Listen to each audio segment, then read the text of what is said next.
Hi, everyone. Are we live? Everybody? Let's see. I think we're good. So it is 3 o'clock on Sunday, Pacific Standard Time. And so that means it's time for us to talk about positive parenting. So I'm Dr. Monica Mora, and I am joining you from the Pacific Northwest state of Washington. And it is an absolutely beautiful day out there. So I'd be surprised if anyone's going to be joining me live, but that's okay. I'm still here for you. I just want to say happy Spring Sunday to all of you. I know it's a special Sunday for many people, and I just hope that you're enjoying it with your beautiful families and taking some time to just be together and enjoy that time. So, as always, I'd love to start with you just reflecting a little bit about the previous week and reflecting on some of the wins that you parents have had or families. A family win is great too. So, and again, remember the reason why I really encourage you to do that is just to keep training yourself, training your brain to be noticing those positive things that are happening over the week, to be training ourselves as parents to be noticing when we do things that are really productive in terms of getting more of the behavior that we want to see happening more often to be happening. And also to be training ourselves or retraining ourselves as parents to be noticing the positive behaviors in our children. So, again, remember what we talked about way back when was that those negative behaviors tend to be the ones that grab our attention, that get our attention the most. But when those negative behaviors aren't happening, that means there's positive behaviors happening, but those tend to go unnoticed by us as parents, and we also don't tend to comment on them. And so that's why this period of every Sunday at 3, asking you to start off our conversation with just doing a quick reflection about what were our wins as a family, what were the wins for myself as a parent.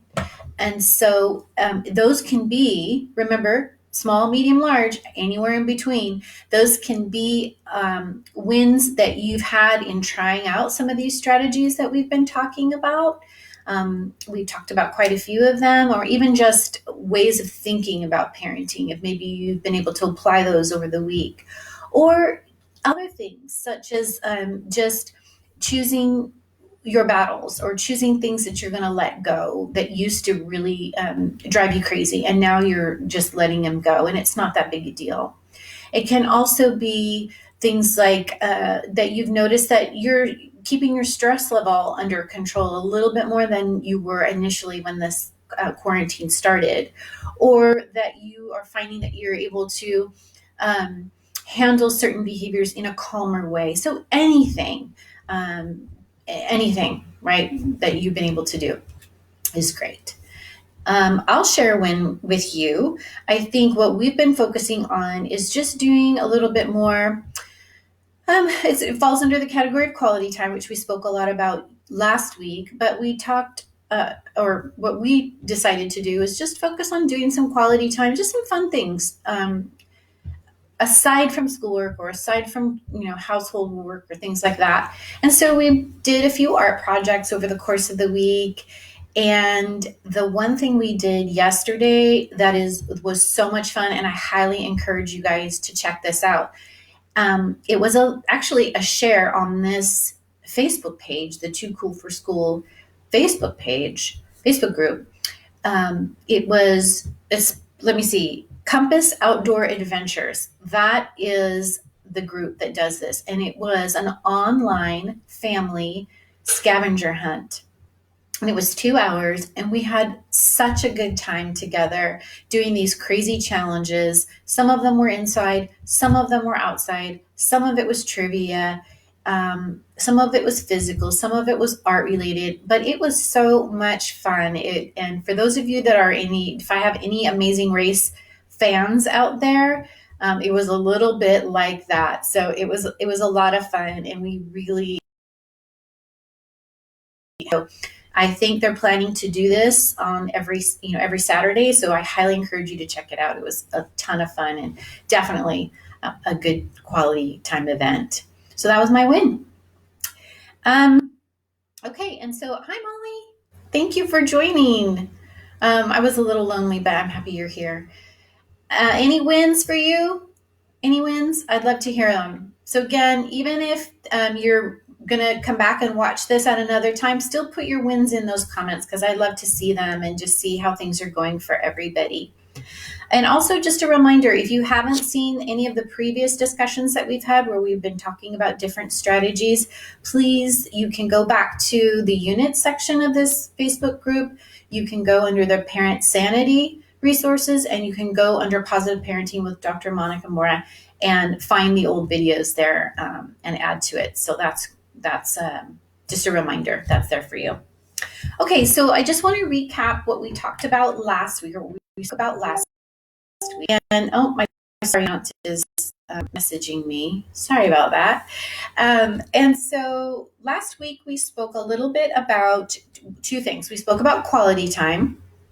And I just want to remind you that what we spoke about there was that just because we're under the same roof or that we're sharing this physical time and space together now doesn't mean that automatically equates to quality time together. So we spoke about the importance of making sure that throughout the day we really spend some good quality time with our children. And remember, these can be really short periods of time, so 30 seconds to 3 minutes, and they can be larger chunks, but it has to be kind of throughout the day. And hopefully it's when our child or our children are coming to us to kind of share things with us or show us things and that kind of thing. And so maybe over the course of the week, if you've noticed how much quality time were you able to give this week? If you noticed that there were particular times of the day that maybe your children tended to need that connection, that one-on-one time, that again, that quality connection with you. Were there times of the week where maybe you noticed it increase a little bit more? Did you pay attention to yourself if there were lots of moments where you were saying in a minute, those kinds of things? And remember, quality time is about stopping what you're doing, turn away from the computer, put your phone down or whatever it might be, and really engaging with your child. So giving them your eye contact, showing them that you're listening. And remember, the more often, the more consistent you can do this, the more they become very secure in the fact that when they truly need you, you will be there for them. And not just there physically, but truly there and engaged with them, right? And that's that connection and that secure attachment that they're seeking and that they need to know is there, right? And so if for those of you parents that maybe haven't been doing this on a regular basis for a variety of reasons, right? But lots of things that get in our way. And sometimes we just don't notice that we're not really stopping what we're doing and engaging with them. That's okay. Your children right now might be seeking more attention than typical or normal because of the situation. So this is another way to, I guess, just provide some reassurance that things are okay, that you are there for them, that, and to help keep them calm. Even though outwardly they may seem to be doing okay, inward, there may be lots of things going on. And outwardly too, you might be seeing an increase in some types of behaviors. And that's again, a way of our children expressing what they're going through. But the more quality time you can give them, that is a tool to help prevent some of that behavior that you're not wanting to see. Let's see. The other thing that we talked about was directed discussion. And directed discussion is a tool to use to kind of get us away from that nagging type of behavior or that repeating ourselves over and over again, getting irritated when our children don't listen. And also that, getting to that point of just being, how many times do I have to tell you this? That kind of thing. And just as a reminder that the directed discussion is usually related to maybe a rule or an agreement that you set as a family, and or maybe an instruction that you've given and they maybe haven't followed through right away. So it's a way to, again, just prompt your child, hey, what did we say about how we treat people when we're feeling frustrated? How are we supposed to express that? And then it's a way for our children to self-correct, kind of repeat back to us, oh, I'm supposed to, kind of take some deep breaths, maybe go to my room and relax a bit, or at least, or speak kindly, something like that. And then we ask them, we, assure them, yes, that's correct. And so can you show me how you do that, please? Or please show me how you do that. And then they, practice the behavior that we want to see, or the coping skill that we'd like to see them develop further. And then, of course, we highlight that, right? And we acknowledge that behavior, encourage that behavior. So that's really what directed discussion was about. And so again, think about if you were able to use directed discussion this week and how that went. And remember, these strategies take time, they take practice for you and your child, right? So don't worry if you try some of these strategies and you think these aren't working. She doesn't know what she's talking about. It takes time. In addition, it takes time in normal circumstances. So you can be rest assured that under these circumstances, again, that it may take longer for your children to respond to them. It may take you a little bit longer to be more consistent and more conscientious in applying these strategies. Totally understandable. But remember, consistency, consistency, consistency. That is what is going to help change those behaviors and help you as a parent have this become a little bit more natural, have it feel like it's a little bit more naturally how you are as a parent. Okay? So, again, gentle with yourself, kindness to yourself. Okay? So moving forward, I want to talk a little bit about, it's kind of under the subheading of the heading rather of quality time.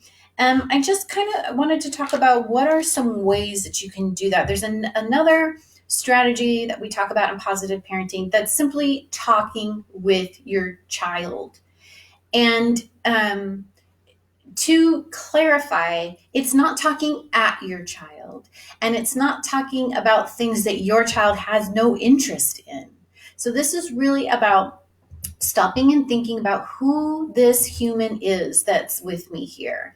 What are their interests? What are the things that they like? What are some things they might be concerned about? What do I know that they find interesting? And having small or large, but again, we're going to start small, conversations with them about these kinds of things. Now, this is also can be used again when they come to show you something, that you flesh out a little bit of a conversation with them. And remember, for kids that are not used to this, or for you as a parent, if you're not used to, you might be thinking, what do I talk to my child about? They're 3. What are they going to say to me? Or they're 4 or 5. What do we have in common in terms of our interests? So remember, this is about what's of interest to them and talking a little bit more to them about that. Now, this talking with your child, you're working on so many different skills when you use this, right? So not only are you spending that quality time that we're talking about is so important, but you're also helping them with their language and communication development, right? So they're learning vocabulary from you. Our little ones are learning vocabulary. They're learning that back and forth of conversation, right? That I'm going to talk and you're going to listen, and then it's your turn and you'll talk. I'm going to listen. They learn how to ask further questions, listening skills, right? So you're modeling for them listening skills and nodding your head and giving them your eye contact, asking some more questions to pull it out a little bit more. They'll learn from you, that kind of thing. Social skills, again, how to have a conversation, how to be with one another, right? And again, empathy if someone's expressing something. So there's so many wonderful things that can happen just by sitting down and having a small conversation. Again, doesn't have to be an hour-long conversation. We're really just talking about just a few minutes, okay? Especially with our little ones. Now, remember, the key too about talking with your children is talking about things of interest to them. Now, you may, hi Renee, you may not have a lot of shared interests with your children, especially your little ones. Maybe you do, and that's great. But they are things of interest to them. And so while you don't necessarily have to like the same shows they do, or the same music that they do, or have the same kinds of hobbies, you have to be able to demonstrate that you're interested in knowing more about it because it's important to them, right? So by talking to them a little bit more about, tell me a little bit more about how that works, or how did you find out about that, or what do you really like about this? What's the strategy around this? If you're talking about a video game or something like that, you don't have to like the video game, but what you're demonstrating by that is, hey, I'm interested in this because you're interested in this. And because you're important to me, this is important to me, right? That's the message, the underlying message when you're talking about that video game that you have no interest in, right? And no, it's not always easy, to try and find something to talk about with this subject that you have no interest in, right? And sometimes you really have to force yourself to listen to what they're saying, right? But the important thing is, then again, you have something to, when you're listening, active listening, you can pull from that to again further that conversation. So I'll give you an example. When my son was much younger, he was interested in Angry Birds. Do you guys remember Angry Birds? Okay, Angry Birds. Oh my goodness. He wanted to talk about Angry Birds all the time, and he wanted to share with me all these things about Angry Birds. And guys, I could care less about Angry Birds. No interest in Angry Birds, none. But I knew it was important to my guy. And so I really had to, several times, had to sit down with him and really, really make myself listen to him about what he was telling me about Angry Birds. And I had to figure out some questions to ask him about Angry Birds. Like, how do how is it that you can figure out how to aim that giant slingshot, right? And how do you know? How can you tell where it's going to go? And what happens if you get so many eggs? And how come the piggies and the birds don't like each other? And whatever it was, did I really care about that? Not at all, right? Don't care. And I don't remember exactly what the answers were, but I do remember that time that we spent together, right, back then. And I do remember him feeling happy and proud that he could share something with me that I didn't know, right? He was the expert and mommy wasn't. And he had some things to share with me. And I'll tell you what, we have kept at it talking about certain things as he's gotten older. Now he's 15, and I'll tell you what I love. This kid wants to talk to me at 15. He enjoys talking to me. And even sometimes at night when he's going to bed and I'll go in to say goodnight to him, he'll say, "Mom, can we talk?" And I'll sit on his bed and I'll say, "Sure, buddy, what do you want to talk about?" And he'll say, "I don't know. I just want to talk." And you guys, I will take it all day long, right? I want to keep those lines of communication open with him, with my daughter. And I have to start, and you guys can start at any age. It doesn't matter if your kids are already teens, you can still do this. But the earlier you do it, you are setting that foundation for those further years, right? We want those lines of communication to stay open, definitely. Yep, Renee, you know the Angry Birds, right? So anyway, that's what I'm talking about. Now, I want to just back up a minute and talk to you guys a little bit about our teens and our older kids right now, okay? They're really struggling. Our little ones, yes, they're struggling, but in a different way. Their routines are a little bit, out of whack. They're not used to being home all the time. There's a lot going on for our little ones. But for our older ones, just because they may be able to sit down and do some work or not, or, I mean, there's just a lot that might be going on from them. But especially some of our older teens are seniors who had their whole year now, their senior year is gone, right? A lot of the things they were looking forward to, proms and dances and sports activities and all of these kinds of things to remember their senior year, even their graduation, they don't have that, right? And so being able to take opportunities to be available for them to talk. Now, they may not want to talk about it. They may not want to talk about that particular thing. But if you can get them to talk about anything, that again, you're just showing them that you are there for them, right? And again, if you say, I have no idea what I would talk to my teen about, I don't know. Just start paying attention to things like, what do you see them reading? What do you see them watching?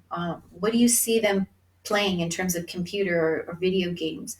What do you see them listening to? What kind of music do they like? Who were their friends? Can they share some things that funny memories that they have of their friends? So just starting to think about different things to connect with your children on will make a huge difference. Let's see. What can I tell you? I think I pretty much talked about that. There's so much more I could say there, but um, I guess that's all I'll say about the talking piece. Now, I noticed it's 3:20, and I have this other really big topic I wanted to bring up, and I may not get through all of it, so I might have to do a part one, part two, part three, who knows. But I wanted to talk to you all about this idea of self-regulation, right? The self-regulation piece. And this is such a critical life skill that we as parents really need to teach our children. Now, when I'm saying self regulation, what that means is basically, in a nutshell, self regulation is about our ability to learn to manage our emotions and our behaviors when things really don't go our way and we're in combination with certain demands in a particular situation. Okay, so what that can look like is when we're told no, when there are certain rules or limitations set upon us that we don't like, when things don't go our way, when there are boundaries that we don't agree with. All of these kinds of things can trigger a lot of different things in us: frustration, irritability, agitation, anger, sadness, all of these kinds of things. Now, self regulation skills come into play when these things happen, and they happen maybe quickly or out of the blue.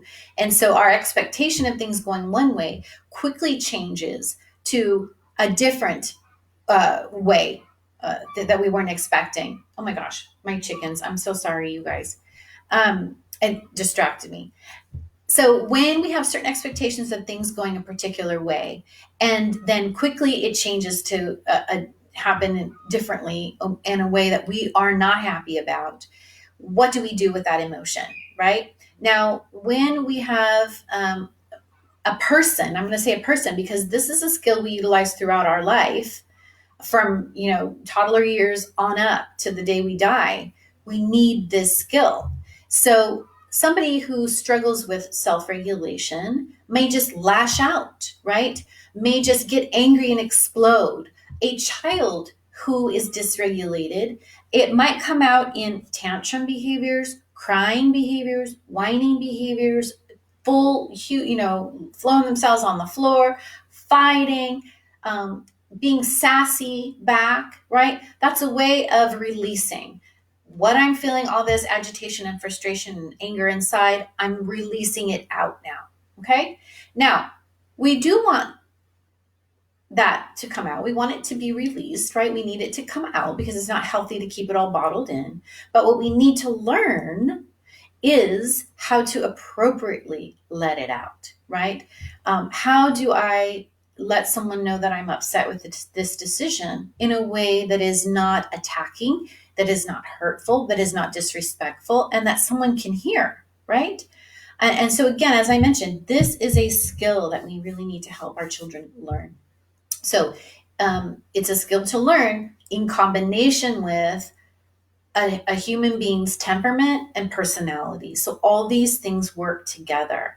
But as parents, we need to begin really helping our children learn how to do this.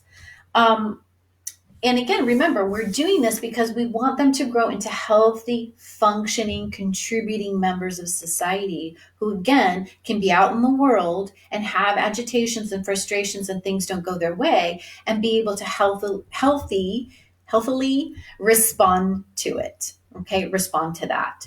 Um, and so, again, there's unpredictability in the world. And so this is a very good situation that we're talking about, right? How many of us are again frustrated or angry or scared about this particular situation that feels so out of our control, right? Or having this quarantine and stay at home order imposed on us, right? And yes, we understand logically that it is for the greater good and it is for all of our health and well-being in the world.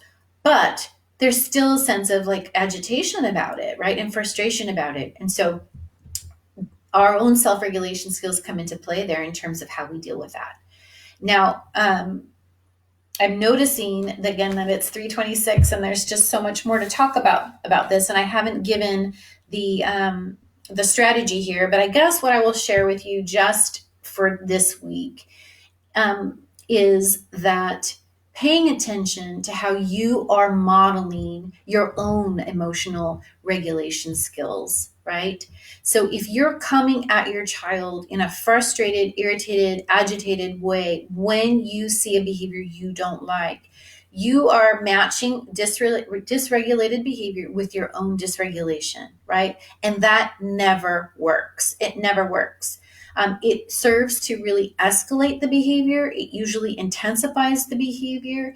And also, you are role modeling for them, right? A behavior you don't want to see. And so, again, what are you teaching them, right? It's something you don't want. So, it's really, I would say, a challenge or maybe an exercise rather for you to take on this week would be, in addition to talking to your child and noticing some things that of interest to them that you might want to expand a conversation around, pay attention also to when there are those behaviors that you're not happy about, you don't really want, or that push your own buttons, because that's the hard part. That's really where that dysregulation can come in. When your buttons are being pushed, when it's something that's really your last nerve, how are you handling that? How are you regulating your emotion? And how then are you modeling your ability to say that you're frustrated, you're agitated, you're not happy, but in a healthy, calm way, right? And so there's so much more to talk about in regards to that. But I guess I will just leave you with that little bit for this week to try. And remember, calming strategies, right? Your breath work, your counting, all of that comes into play here with doing that. And I just wanted to leave you with just it's just a saying or a quote rather that I read recently, and it relates to this emotional self-regulation behavior. But it's a way just maybe for you to think about some of the what we call misbehavior or the negative behaviors that we don't like. And it's by a person named L.R. Nost. She's well known in the positive parenting, gentle parenting circles. You may have heard of her. But this is what she said: respond to your children with love in their worst moments, their broken moments, their angry moments, their selfish moments, their lonely moments, their frustrated moments, their inconvenient moments, because it is in their most unlovable human moments that they most need to be loved, right?